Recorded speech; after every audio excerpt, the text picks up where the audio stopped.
Facts don't interpret themselves. People interpret facts. And the people best equipped to most accurately interpret facts are those who understand the contexts in which those facts were originally embedded. This is especially important in understanding church history, because a fact from church history, especially a potentially shocking or scandalous-sounding fact, isolated from its context, is a fact certain to be misunderstood. This reality is too often leveraged by critics against church members as a weapon of mass deception, which has troubled many a testimony. This is why in today's episode of Church History Matters, Casey and I discuss the crucial skill of properly contextualizing facts so we know what kind of meaning to give them and how to feel about them. And we then demonstrate how this skill works with some real-life, potentially shocking examples. I'm Scott Woodward, and my co-host is Casey Griffiths. And today we dive into our 7th episode of this series, dealing with truth-seeking and good thinking. Now let's get into it.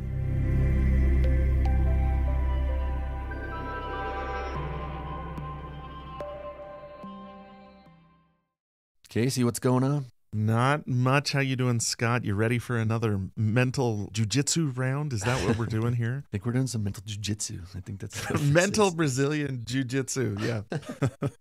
Our metaphors have gone from pickleball to jujitsu. Oh, I forgot. This is like another round of mental pickleball with church history topics. I kind of like jujitsu because then we can use the term grapple. Yeah. We need to grapple with these issues, these difficult topics. It's more like visceral, right? Yeah. It's not like you're hitting a little ball. It's like you're wrestling with the issue and slamming it to the ground and everything like that. Blood, sweat, tears. Yeah. Yes. No. We don't advocate any violence. This is friendly mental jujitsu. No blood. Yes. Maybe a few tears. Plenty of sweat, though. Yeah, plenty of sweat. Yes. Should we review what we've been talking about here? In this series, we're not really tackling a single church history topic as we have in past series. We're trying to do something harder.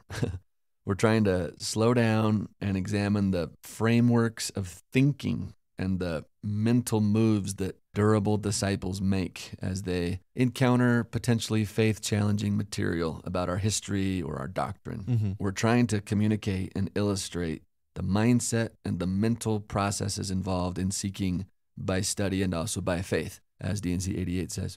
That's what we're trying to do.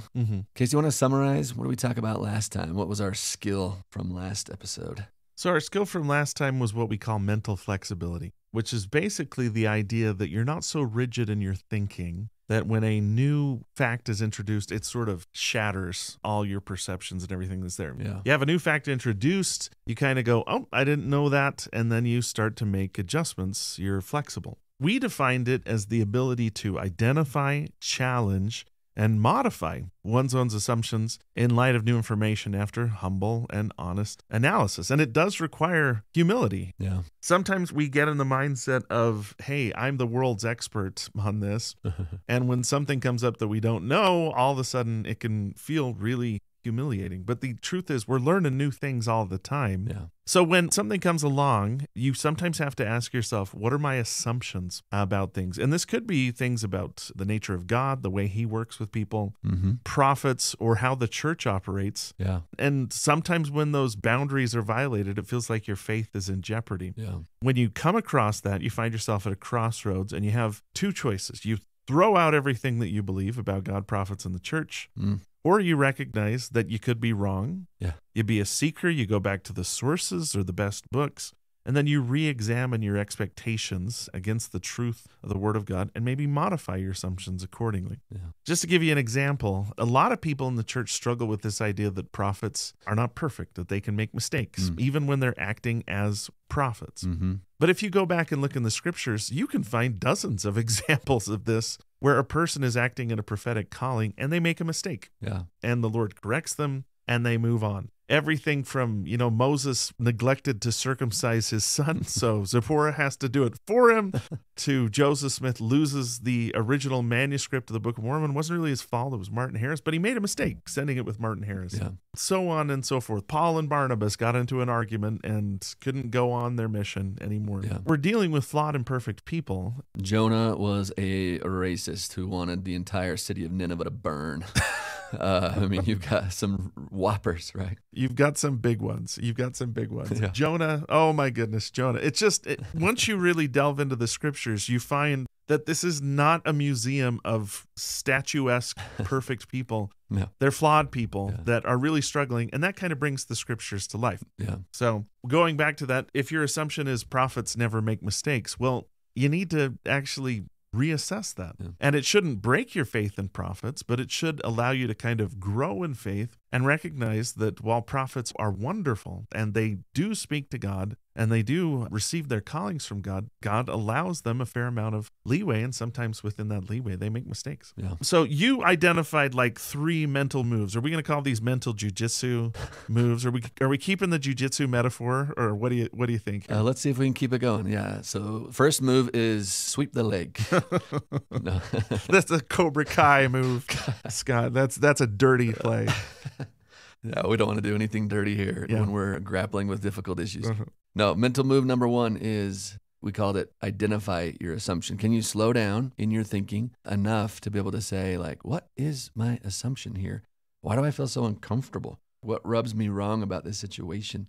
And if you can slow down enough to identify that, you're a third of the way there, right? Yeah. Because then the next move 2, is then challenge that assumption. Just ask yourself, like, is that actually true? Maybe we're reading through church history and we find that the bank of 1837 failed. We talked about this a little bit last time, right? The Kirtland Bank failed along with a lot of banks in America in the panic of 1837. But a lot of people lost their money, and it was money that they wouldn't have lost if they hadn't invested in the bank in Kirtland, most likely. But Joseph Smith had endorsed the bank. Mm-hmm. And so you kind of grapple with that, like, hold on, I don't like that. I don't like that a prophet endorsed a bank and then the bank failed and members of the church lost their money. Like, I don't like that at all. Slow down. What's your assumption? My assumption is prophets of God don't endorse banks that fail, I think. Something like that. Mm-hmm. Well, okay, move number 2. Is that true? Is that true? Can prophets, like you just said, could prophets make a mistake like that? Could there be an error in judgment, or maybe not foreseeing the future? I mean, it's not a bad idea to start a bank. A lot of banks in America at that time are going to fail in the panic of 37. There was some shenanigans. There's Grandison Newell. There's some other historical context, people trying to break the bank. But Right. The point is, people lost money in a bank that the prophet endorsed, and that hurt a lot of people. And that hurt their faith in him because it challenged their assumptions about prophets. So slow down. Like, is that okay? Can a prophet make that kind of a mistake? I don't know. Let me go to the best books. Let's go to Scripture first and see if prophets can make that sizable of a mistake, right? Let's just go see. And what you find is, there's plenty of prophetic mistakes in Scripture. That doesn't mean God doesn't work through them. It doesn't mean revelation doesn't come through them. It doesn't mean that God doesn't guide prophets to fulfill his purposes with his children. But it also means that sometimes he lets them make mistakes, right? Yeah. That's just it. Yeah. So that's mental move number 3. I'm already starting to do it. Mental move number 3 is then, okay, modify your assumption in light of new information after humble and honest analysis. Is that too high of a standard to hold a prophet to, that he can't encourage people to invest in a bank that fails? Is that too high a standard? Do I think prophets are just going to be guided in every single thing that they do, in every move, every business move, every whatever? Yeah, maybe I'm being a little too rigid in my thinking. Let me back up a little bit on that. Then you start to kind of, after my humble and honest analysis, I can create a space in my soul for a prophet to make that kind of error and still be a true prophet. Mm-hmm. Yes, he endorsed a bank like that, but we also got the Book of Mormon through that same person. We also got the Doctrine and Covenants. We have some of the most remarkable revelations that have ever been vouchsafed to mankind through that weak servant, right? Right. We have the temple ordinances and on and on and on. Like, what else came through him? You're just evaluating everything, trying to identify what's rubbing you wrong, challenge that, go to the best sources, and then see if you can modify that assumption in light of Scripture especially, or other really good scholarship, right? Mm-hmm. That's basically the jujitsu right there. It's move 1, move 2, move 3. Yeah, for instance, you used the example of the Kirtland Bank. Yeah. When I read more about that, it was a little challenging. But the assumption that people were making was that Joseph Smith was scamming people. It was a get-rich-quick scheme that failed. Right. This is going to sound weird, but when I actually studied it and found out that Joseph Smith probably lost more than anybody, it actually helped me to say, hey, he wasn't doing this because he was trying to get rich. He lost more than anybody else. He genuinely believed in it. And then he worked as hard as he could to pay off the debts that he had incurred there. It feels like he was honest in his dealings with other people. It was just an unfortunate combination of circumstances. Then when you learn about we ought to do a whole episode on the Kirtland financial crisis. I agree. When you learn about the wider forces at work, like the Panic of 1837 and Andrew Jackson killing the National Bank, it really does all come into focus. And you say, this is an unfortunate, and it may have been a mistake to encourage people to invest in the bank, but it doesn't seem like there was any malfeasance. There was no ill intent, just an unfortunate combination of circumstances. Yeah, if we have an assumption that prophets can foresee everything, then that just got violated. Yeah. Might need to modify that. Prophets can foresee some things that the Lord wants them to foresee, but prophets can't foresee everything. This would be a good example of maybe modifying that assumption, right? Joseph didn't see that coming. Is that okay? I think that's okay. Yeah. And in our discussion right now, we've already been doing the skill we want to talk about today, which is contextualizing. Yes. You're going to talk about the Kirtland Bank, for instance. You got to talk about the wider economic situation in 1830s America. You got to talk about the Panic of 1837, which caused hundreds of banks to fail. Yeah. And in doing all those things, you just have to recognize that these stories didn't take place in a vacuum. Right. Oftentimes, a person who's antagonistic towards the church will reduce a story down to its bare bones and provide no contextualization, and then make the assumption that this is wrong based on a 21st century context that exists. Yeah. When we go back and we look at the world that these things took place in, actually a lot more stuff makes sense, especially on some of the most challenging issues in church history. Yeah, so mental flexibility, super important skill, crucial to seeking learning by study and by faith, because so much of learning is the work of unlearning and modifying our assumptions, right? You must unlearn what you have learned. A wise master said that once. That's right. A master of mental flexibility. Okay, so should we talk about context? Let's talk about context, yeah.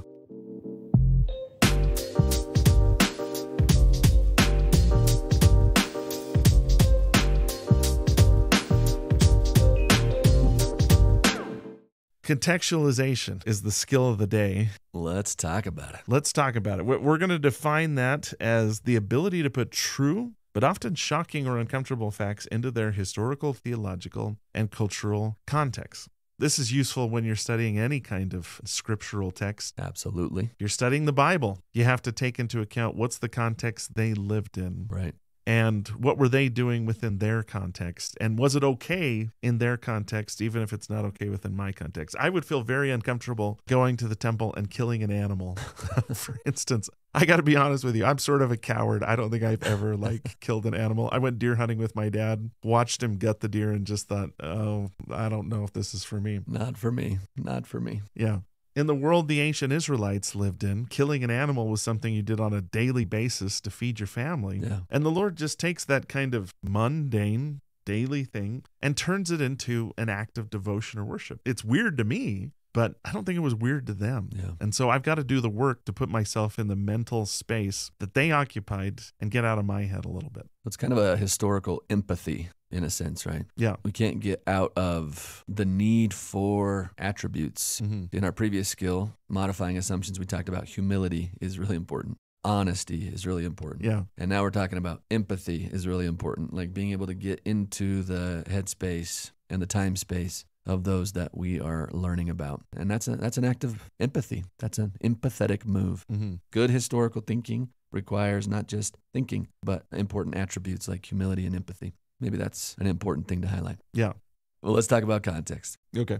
Context matters because it helps you know what assumptions to bring to the facts that you're hearing about, reading about, learning about, so that you now know what meaning to give to those facts.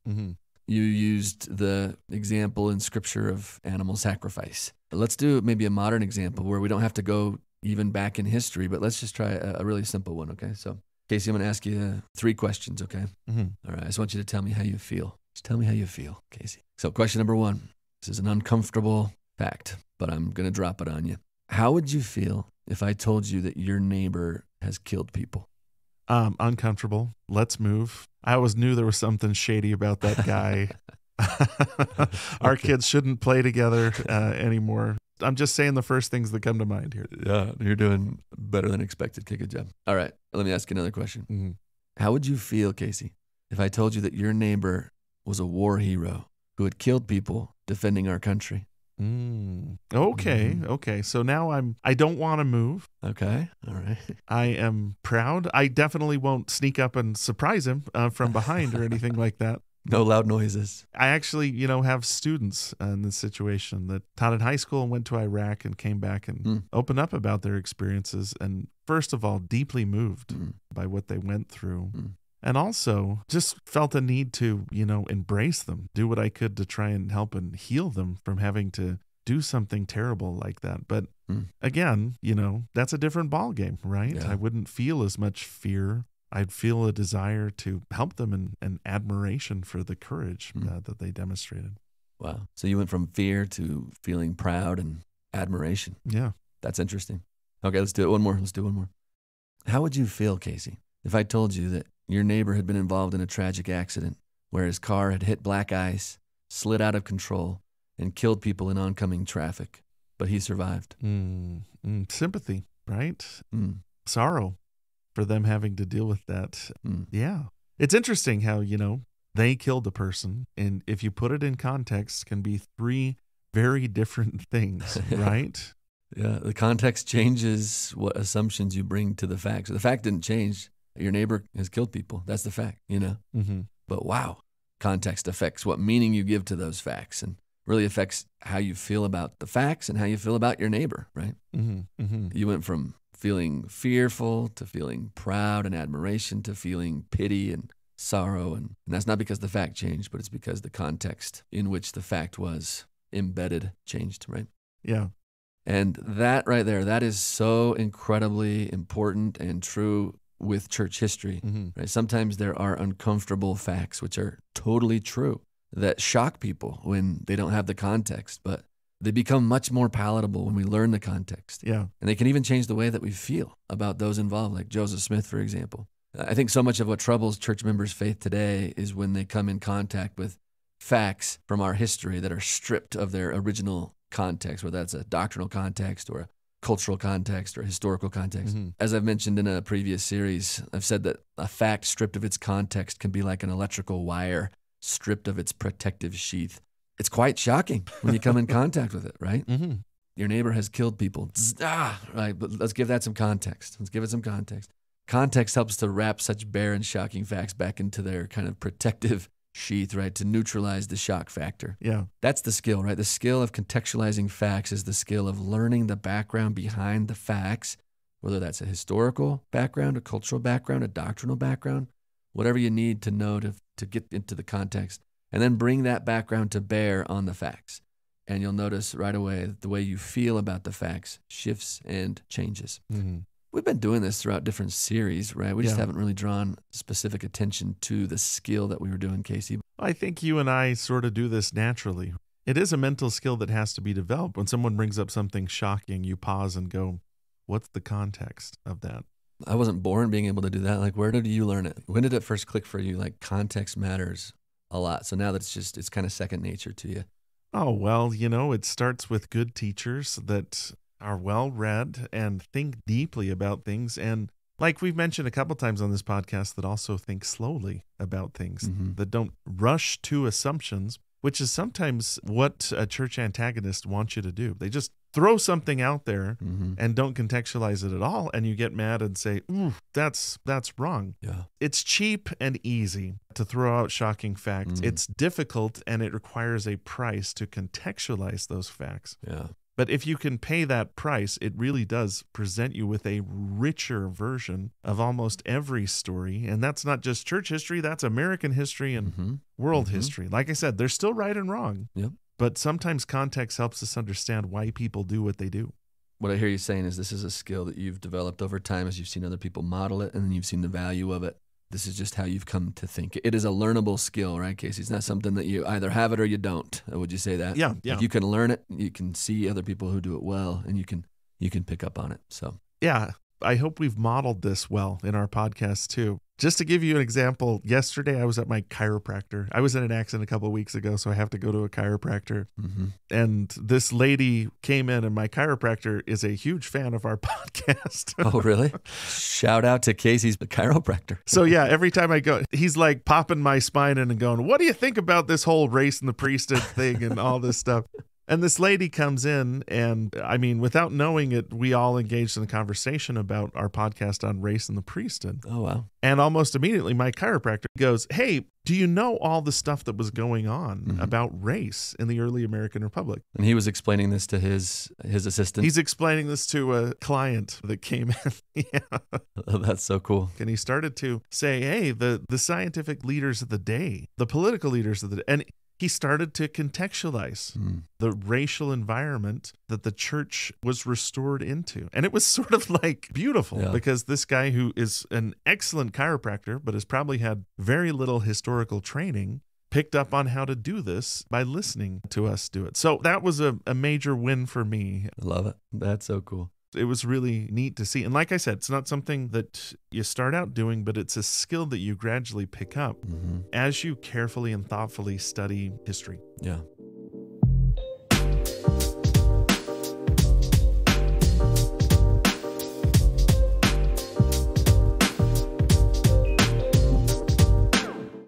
What are some examples in previous series that we've done where we've been trying to illustrate this? I'm just thinking through. We started out with the first vision, and we walked through every account of Joseph Smith that he gave of his first vision. And sometimes people want to bring up multiple accounts of the first vision as a point of controversy, right?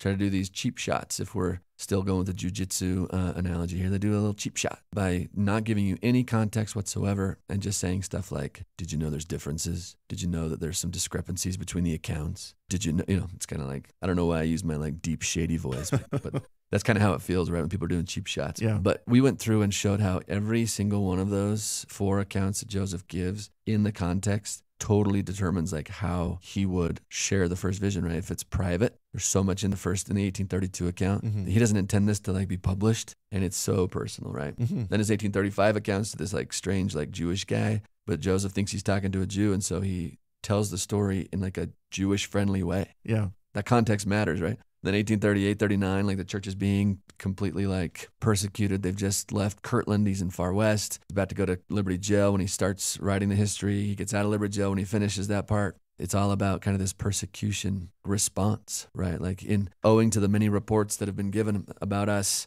like I want to set the record straight. I want to give you the facts about what's happened. I want you to hear it from me. And so he's very factual and very technical. And then 42, he's super bold, and people are asking him, like, tell us about your church. You guys are growing so fast. This is so impressive and so interesting. Like, tell us about you, right? In the Whitworth letter. And so he's kind of like more missionary minded. Like each of those contexts matters. And the details in the various accounts of the first vision make the sense that they do when you understand the context. And so we try to point it out there. We did it in Book of Mormon translation. We've done it in Joseph Smith's polygamy. We've done it in the Book of Abraham series. We've done it in the race and priesthood series. Yeah. If you want like real deep dives, we just invite you to go back and just pick an episode and see if you can spot this in action. Yeah. Because this is the stuff of historical analysis. Yeah, and I remember on the first vision one, for example, I hadn't realized until we were recording the podcast that when Joseph Smith used the term pillar of flame as opposed to pillar of light, he was generally talking to Jewish people. He was talking to Robert Matthews, who he thought was Jewish, and Alexander Niebuhr, who actually was Jewish. Yeah. And it feels like, rather than him smudging the details, it's him trying to reach out to them and use their religious background as a way of saying, yeah, pillar of fire. That's something you would recognize from the Old Testament. So I hope we've tried to model this for you in our podcast. Yeah. Let's do a couple short examples just to show kind of how this works. Okay. Give me a scenario, Scott, and we'll walk through it. All right. How about this? I'm just going to make up a name. All right. You have a friend named Carly, and Carly is struggling because of Joseph Smith's polygamy. When you ask her, well, Carly, what exactly is it about Joseph's polygamy that you're struggling with? She kind of blurts it out. She's like, did you know that Joseph Smith married a 14-year-old girl? Like, I already knew he practiced plural marriage, but I just found out he married a 14-year-old, Casey. That is just so wrong on so many levels, she says. All right, so first of all, let's just ask this question. Is that actually a true fact, Casey? That is a true fact, yes. So that's a true fact, and it's a shocking fact. That's an example of a shocking fact that actually rocks a lot of people's world, right? Right. This is a good way to tell, like, this needs context, right? 'Cause it's like, bzz, it's like, I don't like this. I just learned a fact that it's hard to like say it's not true because it's actually true. The more I look into it, it looks like it's true. So, all right, let's do it. So what are some points of crucial context, Casey, historical or doctrinal, that would help your friend Carly to help neutralize the shock factor of this fact? Okay. Well, a couple things. First, the way we think of sealing today in the church is almost near synonymous with marriage. We think of it as kind of the same thing. We say a couple's going to the temple to get sealed this week, and it's just a synonym for marriage. Yeah. In Nauvoo, it was much more complicated. And sealing was used the way that we still use it a little bit today, but not as often, which is the idea of creating a connection, a ceremony that creates a connection to people. Like when children are sealed to their parents. Right. And it appears that a lot of the sealings that Joseph Smith engaged in Nauvoo were sealings in the sense that they were going to connect a family, but they weren't marriages in the traditional sense, where they live together as husband and wife, where they're going to be intimate, where they're going to have children. And it feels like this is one of those examples too. Now, how do we know this? We know this because that's what Helen said.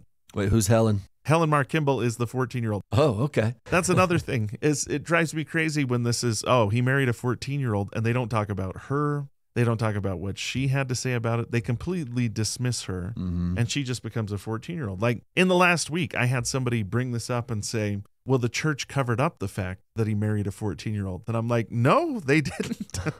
The reason why we know any of this is because Helen wrote a book on plural marriage years later that she was encouraged by the church to write. So there was no cover up. In fact, we wouldn't even be having this conversation if the church hadn't urged her to tell her own story and allow her to be an actor within the story that has agency, freedom, volition, that can say how she felt about it. So that's one context, is what is sealing to them? Is sealing to them the same thing that it is to us? And if it's different, how is it different?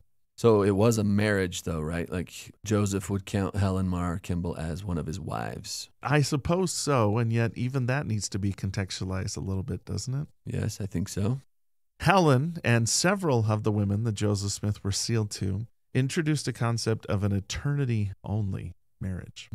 That it was a marriage that connected the Smith and Kimball families in the eternities, but did not act as a functioning marriage. The way we think of marriage today wasn't this type of marriage. Specifically, and this is the question that kind of is lurking behind everybody's concerns, were they intimate with each other? Was there a sexual relationship? Right. No, there wasn't. This was an eternity-only sealing, and there were no sexual relations happening. That's really important, right? Because that's what's underneath everybody's concern here. Back up a little bit. You said that this was a sealing to connect the Kimball and the Smith families. That seems really important. Were Helen's parents involved in this sealing at all? Yeah, deeply involved. Heber and the late Kimball were some of Joseph's dearest and closest friends. And this is a pattern we see amongst a lot of Joseph Smith's connections, which is they were using sealing as a way to connect families. Almost like kind of the ancient like dynasties, right? Where this dynasty would have a son, that dynasty would have a daughter, and their marriage would connect the two dynasties together, something like that. And so this has been called dynastic connections. Joseph Smith's doing these dynastic connections, connecting families together through marriage, which were not intended to be sexual relationships, but an eternity-only sealing to bind two families together, right? Not the way we think normally vertically about this, don't we? Like, I'm going to seal my parents to their parents, their parents to their parents. That's a vertical sealing. But Joseph's doing these horizontal sealings, which we don't see much today at all, where you would seal this family horizontally, laterally to that family by a marriage connection. That's what they understood was going on here. Yeah, the way Richard Bushman describes it is it's like they were trying to create this web of familial connection. I like that. Where everybody would be connected to each other and they're making one grand family. And that's why there's other sort of wrinkles to the story too, like the law of adoption, where someone could be sealed to someone as their child, even if they were an adult and they had no relationship. For instance, one of my ancestors, a man, was sealed to Brigham Young as his son. Today we wouldn't do that, but in the early church where they have this wonderful sealing power, and they're seeing, the power of sealing to create lasting family relationships, they employed it, and sometimes unexpected ways, at least unexpected from our perspective. Yeah. But if we go back to their context, there must have been power in a group of people where almost everybody is a first-generation convert. Right. And many people have had to give up their families to join the church, to go to a person and say, hey, I love you so much. I don't want to just be your friend. I want you to be part of my family. Yeah. I want you to be sealed. Yeah. And that's how Joseph and Emma approached Jane Manning James, right? They wanted her to be adopted as one of their daughters. Yeah, that's the way Jane tells the story. Yeah. Super cool expression of love, deeper than a friendship. That's a familial type of love. Yeah. Okay, so this is good. So that's the good example. I think if Carly understands those things, Joseph Smith marrying a 14-year-old girl, as sketchy as that sounds on its face, as we dive deeper into it, using, by the way, the best books or best sources, and you can't get better than Helen Mar Kimball's own book on this, her experience. Her parents were involved. It was actually her dad's idea, if I remember right. He suggested the connection between the Smith and the Kimballs, and that his daughter would make a fine linkage point between them. And Helen consented, and there was no sexual relationship, and that was it. And they never lived together. There's no record of them ever like even spending time. This was simply a connection of two families, right? Yeah. Another maybe piece of context we could add in here is it's uncommon for a 14-year-old to get married in our age in our society, but in 1840s America, was it? There was a study a few years ago published in a book by Newell Bringhurst where they looked at median ages of marriage in the 1840s. And when they pulled up all the census data that they could, they found out that 14 was on the younger side, but it was in the ballpark for a person to get married back then at that age. And by the way, it still is in some places. What? Last week I was listening to a podcast, and Stephen Colbert, the host of The Late Show, said he went in to get his marriage license in South Carolina. And the guy at the desk said, first thing he said was, the girl has to be 14 and the boy has to be 15 at least. So, I mean, this was the 90s, I guess. that was common enough in South Carolina that, that's the first thing the marriage clerk says to you. Minimum age. Yeah, minimum age. At any rate. Okay. What are some sources, Scott, that we could read and access this? Because not everybody's going to have access to Helen Mar Kimball's book. Yeah. But there's plenty of places where we could go and find out a little bit more and hear her voice so that she's not marginalized in her own story. Best place is her own voice. If you don't have access to her own book, back in our Plural Marriage series, we actually plugged Brian Hale's work pretty strongly. We recommend his website, his free website, josephsmithspolygamy.org. He's got a little short biography on every one of Joseph Smith's plural wives. And you can click on Helen's name and read what Brian has summarized there. He quotes from her, summarizes some stuff. And then in the footnotes, if you want to go dig deeper and see where that takes you, that would be good too. The Gospel Topics essay mentions this and gives it some good context. Where else would you go, Casey? I'd say Saints as well. Yeah. If you haven't read Saints Volume 1, I think they do a pretty good job dealing with some of the complexities surrounding plural marriage. And Saints goes out of its way to emphasize the voices of these women, what they had to say about it, what their perspective was, and what the context is that they exist in. So Saints is a great example of all this stuff kind of put together in one place. And to be honest, Saints doesn't pull its punches. They bring up some stuff that is challenging, but I think can be understood if you put in the effort. Yeah. Great historians doing exactly what we're talking about today. Yeah.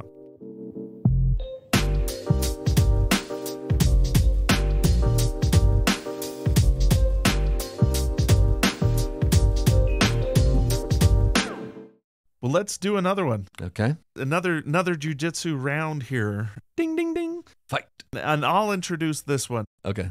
So here's the scenario. Your cousin, Lacey, stumbled across a website critical of the church, which pointed out there are many similarities between the clothing and rituals of Freemasonry and the endowment ceremony performed in Latter-day Saint temples. The similarities are so striking. In fact, there's only one conclusion, according to this website, and that is Joseph Smith secretly plagiarized the Freemason stuff and pawned it off on the church as revealed restoration of an essential ordinance. Lacey is floored by this information. Her head is spinning. She calls you a bit upset and tells you about what she's learned, seeking your perspective. Have you heard of this? She asks. So what are some of the context she'd need to know about Masonry and the temple endowment? Oh, we need to do an episode on this too. We'll get to it eventually, but yeah. Yeah. I think we should do a series on like the development of the temple ordinances. I think that'd be a really cool series, don't you think? You and I did a pretty good video on that is on YouTube, but we need to do a deeper dive. Yeah. We were just skimming the surface there. Mm-hmm. So give us some context. Yeah, no, this is good, right? This is super real, super raw. Yeah. Someone notices connections between Freemasonry, the endowment, and we're off to the races here, right? Accusations of plagiarism, Joseph being a fraud, trying to pawn this off on gullible church members. Mm-hmm. But we're not going to let him get away with that, are we? You know, that kind of a vibe. Okay, so that's a dirty jujitsu move, right? The round's over. And you turn your back, and then, you know, they kick you in the back when you're... Yeah. Put him in a body bag, Johnny, that kind of thing, yeah. Yeah. So, dirty move, no context. It's not inaccurate. There are definitely similarities between Freemasonry and the endowment. So let's first of all confirm the fact. That's, I guess, move number one here is that actually a true fact? And in this case, yes, that's a true fact. Yep, that is a true fact. Yeah, that's true. So what do we do with that fact? Well, we need more context to know how to feel about the fact, right? Because the fact itself isn't telling us what we need to know. So how am I going to decide which assumptions to bring to this? How am I going to decide how to interpret that fact? Well, that's where we now need to go. Step two, let's look deeper into the context, historical context, doctrinal context. Mm-hmm, mm-hmm. What should Lacey know in order to neutralize the shock factor of this true fact? Let me just walk through a few. So one important context is that 2 months before Joseph introduced the endowment ceremony, he had actually become a Mason in Nauvoo, a Freemason. And for those out there that don't know what a Mason is, and your only context for Masonry is national treasure, which is not a bad place to start. If you don't know what Masonry is, I like to summarize it by saying it's kind of like Boy Scouts for grown-up men. It's man scouts. That's what Masonry is. It's a group of men who are dedicated to bettering their country, doing their duty to God, to better their community. Right. If you've ever noticed with Boy Scouts, you know, they have like certain hand signs, like you shake with your left hand in Boy Scouts. You hold your arm to the square to make oaths. You know, you have 3 fingers up if you're, is it a wolf or a weeblo? Shoot, it's starting to fade in my mind. But anyways, there's different things you do with your hands, and that kind of shows that you're part of the in-group. There's badges, there's degrees that you can go up. Start as what do you start at? As a wolf, then a bear, and then what's next? Oh man, you are pushing me. Bobcat. You start as a bobcat, don't you? You start as a bobcat. The goal is to get up to eagle, right? This is Masonry. Right. Actually, Lord Baden-Powell, from what I understand, like the founder of Boy Scouts, right, got his ideas from Masonry. So Masonry is the grown-up version of Boy Scouts. There's degrees of Masons. You start out as like an apprentice, and you can go all the way up to these different like degrees of Master Mason, like 3rd degree or something like that. Mm-hmm. You go up by degrees, kind of like the badges in Boy Scouts. There's hand clasps of brotherhood, fellowship, right? There's different ways you could put your arms like to the square, that kind of stuff. You wear certain uniforms, like in scouting, there's certain uniforms. There's like a handkerchief. In Masonry, there's also uniforms. There's like aprons that you wear. Mm-hmm. They have symbols, like there's a compass, not the kind that tells you true north, but the kind that draws circles. Mm-hmm. There's compasses and squares. Because the idea of Masonry, I mean, if you Google like Mason work, what that means is someone who works with bricks or works with building, right? Right. And so there's these building tools that are some of their signs, their symbols. So there's a square used to make perfect 90-degree angles on a room. There's compasses, and you'll see the square and the compass superimposed over each other as the Masonic symbol. Because their history, they say, goes all the way back to Solomon's temple, where people worked on the temple to help build that to God, and that there was kind of this guild that was formed, this guild of brotherhood that is meant to advance the common good of mankind, that kind of thing. Yeah.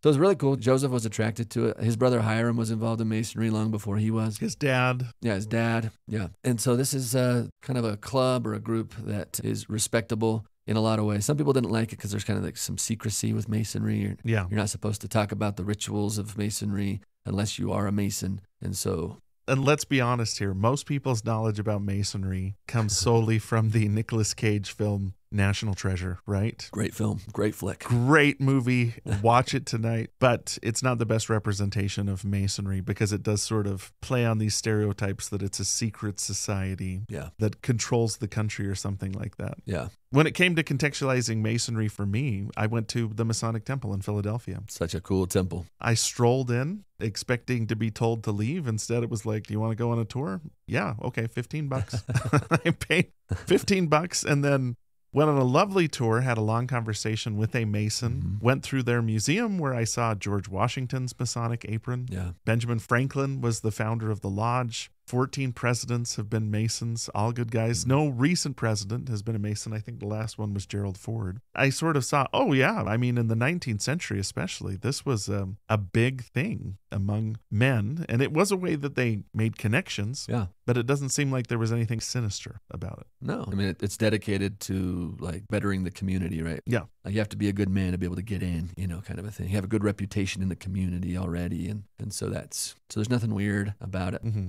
Mm-hmm. It's not a religion. You just had to be religious. You just had to believe in God. Yeah. You didn't have to be a certain denomination. You just kind of like with scouts, on my honor, I'll do my best to do my duty to God and my country. Mm-hmm. You don't have to be a Latter-day Saint. You could be anything. You could be Muslim. You could be, Protestant. As long as you believe in God, like that's enough.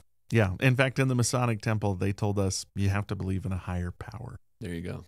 That's their only standard. So it makes sense in context, if we're going back to context here. Yes. Joseph Smith becomes a Mason in Nauvoo. He does. They are in Nauvoo because they have been pushed from place to place to place. Yeah. And in Nauvoo, there's a lot of circumspection of, hey, why does this keep happening? Are we too insular? And so they invite the Masons to set up a lodge in Nauvoo as a way of reaching out to other people. Creating connections, right? Yeah. If we can create these connections, maybe the next time a crisis comes up, people will know who we are and they'll support us. Masons were also well known for part of their ceremonies, or they make a commitment to uphold and assist their fellow Masons. Yeah. This all makes sense that they would do this. But what about the idea of the Masonic ceremonies being in the temple? Yeah. Okay, good. So 2 months before Joseph introduces the endowment ceremony, he had become a Mason in Nauvoo. Mm-hmm. Now, another key piece here is that all those to whom Joseph gave the endowment were Masons. Yeah. There were 9 men. This happens on the 4th of May, 1842. We have all their names. We could go through them if we want, but Hiram was there. Bishop Newell K. Whitney's there. A man named George Miller. Brigham Young, Heber C. Kimball, Willard Richards. These are men who are already Masons. Yeah. What Joseph does is introduces to them the endowment. He says he instructed them in the principles and order of the priesthood, attending to washings, anointings, endowments, and the communication of keys pertaining to the Aaronic priesthood and so on to the highest order of the Melchizedek priesthood. So already you start to say, wait a minute, that kind of sounds Masonic in the sense that there's orders, there's grades. You go from apprentice up to master Mason. And he's saying that you start with this lower order of Aaronic and you go through all the orders of all the way up until the highest order of Melchizedek. So you already start to see some similarities there. Yeah. There's keys. There's certain things that you're doing with your hands, like a Boy Scout left hand shake close to your heart. That's symbolic meaning. There's some of those kinds of things that are being introduced, which is also in Masonry. Their clothing is Masonic looking. They're wearing aprons. They'll do robes, stuff like that. And so is this a coincidence? And it turns out no. And Joseph wasn't trying to hide the fact that this is not a coincidence. Yeah. Heber C. Kimball, who was there, for instance, he said, quote, "There is a similarity of priesthood in Masonry." Brother Joseph says, this is in a letter he wrote to Parley P. Pratt. Mm-hmm. He says, Brother Joseph says Masonry was taken from priesthood, but has become degenerated, but many things are perfect. So Joseph Smith is saying like, ooh, this has some really strong parallels to priesthood. It's kind of a dilapidated version, but a lot of things are still quite legit. Mm-hmm. Mm-hmm. His close friend Benjamin F. Johnson said this. He said, Joseph told me Freemasonry as at present was, he called it the apostate endowments, or like the degenerated endowment, not meant to be a pejorative term, apostate in that sense, but just, he says, as sectarian religion was the apostate religion, so is Freemasonry the apostate endowment. Mm-hmm. Again, not using that term as an attack, but to say it has become degenerated or dilapidated, and it needs restoration. It needs life breathed back into it. It needs recontextualization, that kind of thing. So Joseph sees a vestige here, a vestige of the true thing in Masonry. Yeah. And he sought to incorporate those elements from Freemasonry that were true into the endowment, which was the more perfect thing. Mm-hmm. And so Joseph is trying to restore that in the sense of, think of an old broken down building, restoring that building, like building it back up. Mm-hmm. Some of the walls get to stay, but you're also going to add a whole different side to things and polish it up and bring it back to the original or better. Yeah. And I got to say, one item of context that really helped me resolve this, because this was something that bugged me when I found out about it, was the charge that Joseph plagiarized the endowment. Pretty much every adult male in Nauvoo was a Mason. Yeah. And none of them accused Joseph Smith of plagiarism. So if Joseph Smith was trying to pull a fast one here and be like, oh, I totally came up with this ceremony on my own, he did a terrible job. Yeah, they all recognized it. Yeah, they all recognized it. They all saw it. And Joseph Smith himself wasn't saying this is wholly original. He was saying, I'm restoring something that has broken down a bit, but that has true principles within it. Yeah. And like I said, everybody was a Mason that was involved. Something like 3,000 Masons or something like that in Nauvoo at its peak. The saints in Nauvoo embrace Masonry so enthusiastically that it starts to scare the other Masonic lodges because now there's so many Masons in Nauvoo. So there's no cover-up and there's no attempt to pass this off as his own thing. In fact, quite the opposite. He's taking what's good about Masonry and basically saying, this is good, but it's corrupted and it can be used for something higher and better. And that was another assumption. I guess we're talking about assumptions that I brought to the endowment, was that it was, wholly original, that it was a revelation directly from God. When you realize, if you go through the endowment, the person that Joseph Smith plagiarized the most was himself. The Joseph Smith translation of the Bible. The book of Moses contains a significant portion of the endowment. And that is revealed in 1831, way, way, way before anything happened in Nauvoo. And so, it feels like he may have adapted some of the Masons' pedagogy, their methodology. For sure. But he's putting it in a whole new context, especially if you understand that the Masonic ceremonies don't have anything to do with the creation, fall, and atonement, which is what our endowment focuses on. Yeah, I think that's really important context. One other item I'd add is this doctrinal context of early on in the Doctrine and Covenants, what is the restoration all about? And Jesus gives a pretty clear explanation in Doctrine and Covenants 27, where he says that this dispensation of the gospel for the last time and for the fullness of times is the time in which, here's Jesus speaking, I will gather together in one all things, both which are in heaven and which are on earth. Both things which are in heaven and which are on earth. I think we're down with what restoration means when we're talking about things in heaven, right? That's normally what we think of when we think of restoration. We're thinking of truth being revealed that was not on earth, and visions of truth that we didn't have on earth, and angels of God coming from heaven to earth, priesthood keys that were not on the earth coming back to earth, right? Things in heaven coming on earth. But it's that second piece which is a little bit like puzzling. What does it mean that this dispensation will be the time when he gathers together all things in heaven and on earth? What does that mean? Truth that's already on earth is going to be gathered in. What we find with Joseph Smith's practice is that he's gathering truths from other religions, philosophies, practices, sacraments, structures, symbols, rituals that are already on the earth. I'm thinking of things like, something simple as hymns, the hymns that we sing at church.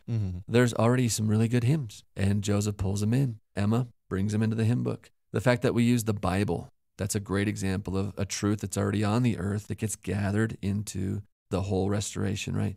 Let's bring the Bible into this. It's already here. We don't need to bring the whole thing back wholesale. Let's bring it in. Let's use it. So Masonry is another good example of truth that's already on the earth. As Joseph said, there's some things that are in it that are true, some things that are even perfect in Masonry. And so Joseph, as a restorer of truth that's already on earth, we could kind of typify his methods as modifying, adapting, reassembling, borrowing, recontextualizing, reworking, salvaging. All these words are useful in understanding what the project of restoration is. Yes, it's truth coming from heaven, but it's also gathering the truth that's already here on earth in Christ. Yeah. And so with Masonry, here's a researcher, his name's Clark Goebel. He says, in designing the endowment, Joseph made use of both Protestant elements as well as Masonic elements. It was not a straight borrowing. Some elements he followed, others he broke with, right? He's taking the true, good, pulling it in. Other things he's leaving out. The things that you mentioned, for instance, the ritualistic teaching form, the pedagogy is good. He keeps it. Ritualistic teaching form. Outward forms, symbolic gestures with your hands, keeps them. Clothing, aprons, that kind of stuff, keeps it. Adds to it a little bit with some robes. He's modifying, he's reassembling, he's assimilating, he's recontextualizing. He puts this in a very different context than the Masonic ceremonies. Now it's about creation, fall, atonement, journeying through covenant into the presence of God. Nothing like what the Freemason ritual is. Yeah. And so that part he ditches and gives the better thing, but keeps some of the forms, right? Some of the gestures, some of the clothing in the ritualistic teaching style. And so I'd say it like this: the endowment is a fusion of Masonic elements that are already on earth with inspiration from heaven. It's a great example of what Jesus was talking about in D&C 27, right? It's this fusion of truth on earth with truth from heaven. So that's what we get in the endowment, of which, like you, Casey, that took me a while to get there. Took a lot of digging deeper into some of the best books, some of the best researchers on this to look at what's actually going on here, what's happening. Because my assumption was like yours. I thought this all just came from heaven. And D&C 27 and other places have helped me to say, that's not the point of the whole restoration. There's a whole bunch of good that's already here, and we need to gather it all in together. Let's get it and put it back together. Yeah. Joseph Smith translation of the Bible is another good example of this, right? Like the Bible's already here, but it's not complete. So we're going to get truth from heaven and truth that's already on earth and fuse it together in the JST, right? That's a good way to think about JST. And this is now another cool example that the temple endowment itself is a mixture. It's a fusion of both heaven and earth. Hence the term restoration, right? And when it comes to Masonry, too, it kind of opened my eyes to see what if Joseph Smith saw the way that Masons presented their ceremonies and just said, this is a great way to convey information. Let's borrow their pedagogy. You can kind of see the same thing in the 20th century where when we're building temples and we're going to have to do it in multiple languages, they decide to borrow the methodology of filmmaking. Today, it's standard for us to go to the temple and use a film to present the endowment. Right. Because that's a really effective method of pedagogy that doesn't require a lot of people and can be used in multiple languages. Yeah. Joseph Smith sees the Masons presenting this kind of play where the story is told through acting and realizes, oh, this is a really effective way to get people to engage with the covenants that they need to make as part of their endowment from heaven. Yeah. So again, properly contextualized, this one isn't a big deal for me, but it may require you to revisit your assumptions about where the temple ceremonies come from and what they are too. Because another assumption I think I brought to the table was that what we were seeing in the temple was the most accurate account of Adam and Eve. And now when I go to the temple, I realize, no, it's clearly a presentation geared towards the people that are there. I mean, there are parts of the endowment where they turn and break the fourth wall and speak to the audience. Yeah. I don't think Adam did that in real life. Turn and start talking to the audience. Look into the space. So it's clear that it was engineered to be instructive and that it's less a literal history of Adam and Eve and more of a, hey, Adam and Eve are going to act as symbols that represent men and women, the covenants that they make, the challenges that they face, and how they return back into the presence of God. It's a ritualistic teaching form that is pretty powerful, especially in a covenant-making context. Yeah. A little context does wonders, doesn't it? That's good. By the way, I just saw you do something where you fused today's skill and last time's skill. You just used context. Oh. Did you see what you just did there? You just used context. And you said that context helped to modify your assumption. Yep. Now you just did a little mental flexibility there. These tools all work together, as you just saw Casey do that. Scott, under your training, I am becoming a mental jiu-jitsu / pickleball master because I just did that without even thinking about it. Realizing, oh, you know what? I had some assumptions that may have been wrong. That's okay. Totally fine. Maybe I was wrong about that, and it could be this way instead. Very good. Very good. Only except that it wasn't under my tutelage. You were already a master. I learned it. I learned it by mentally grappling with you. So Nice try. You're my Yoda. Whatever.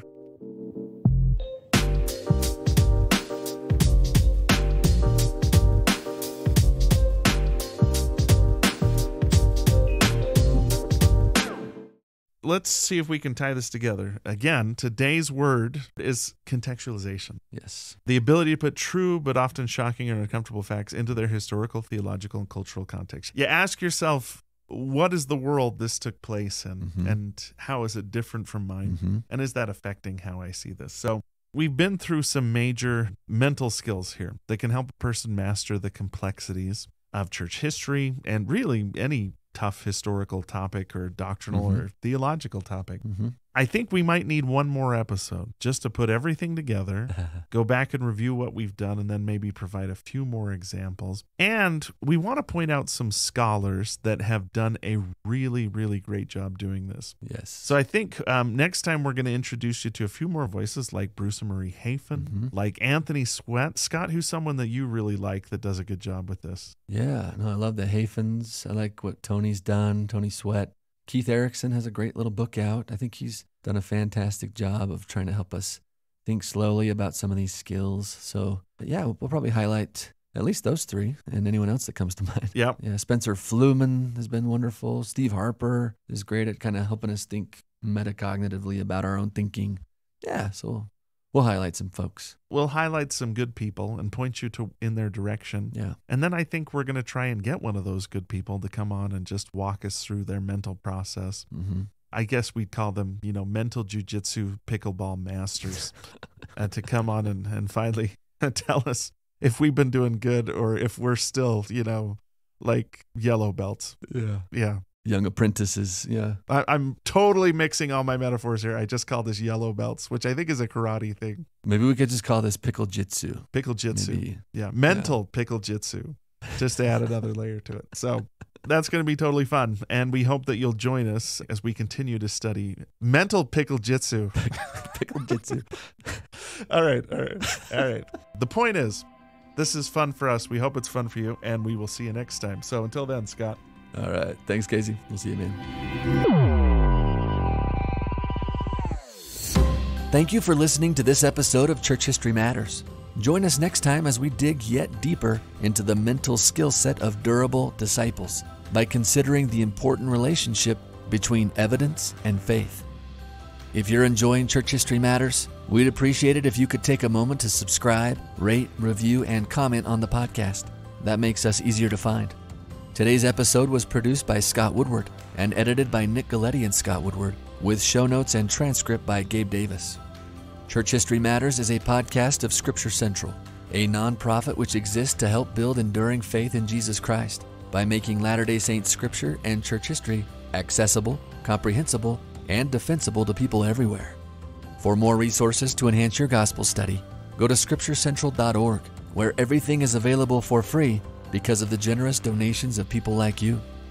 And while we try very hard to be historically and doctrinally accurate in what we say on this podcast, please remember that all views expressed in this and every episode are our views alone and do not necessarily reflect the views of Scripture Central or the Church of Jesus Christ of Latter-day Saints. Thank you so much for being a part of this with us.